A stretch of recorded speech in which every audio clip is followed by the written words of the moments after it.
Impact so far has been significant. Typically around this year, we project for the first quarter about 30 blank sailings. But so far, there are about a total of 53 blank sailings from China. So that impact will continue to be felt. Yeah. In January, we were down 6%.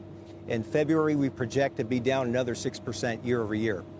You said blank sailings, you've had about twice as many as normal. And blank sailings are basically canceled cargoes. Is that right? Explain what those are. That's correct. A blank sailing is essentially a vessel that was destined to Long Beach that has basically been canceled. So all the cargo that would have been aboard that vessel is no longer coming to Long Beach. You know, people point out that if you're ordering something like Easter merchandise and it doesn't get here in time, you know, it's not like that will be delayed in terms of coming to the economy. It's gone altogether. I have a question for you, though. Where do those goods go? I mean, do we literally return those goods to China? Do they come to the U.S. and are they disposed of somehow? Do you know what happens? A lot of those goods end up in the surplus market, the secondary market. Some of those are shipped overseas.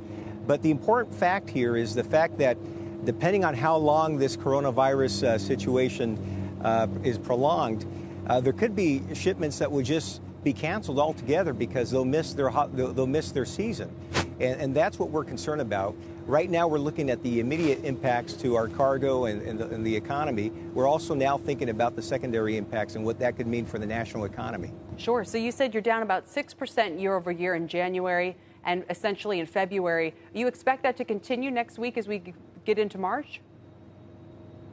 We do. And so far, with the number of blank sailings that we're anticipating through the first quarter, we think that we're going to end the first quarter here in Long Beach about 12 percentage points behind last year.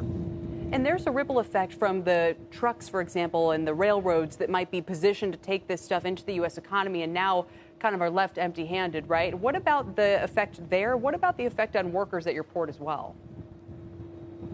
Well, goods movement in general really is the economy in motion.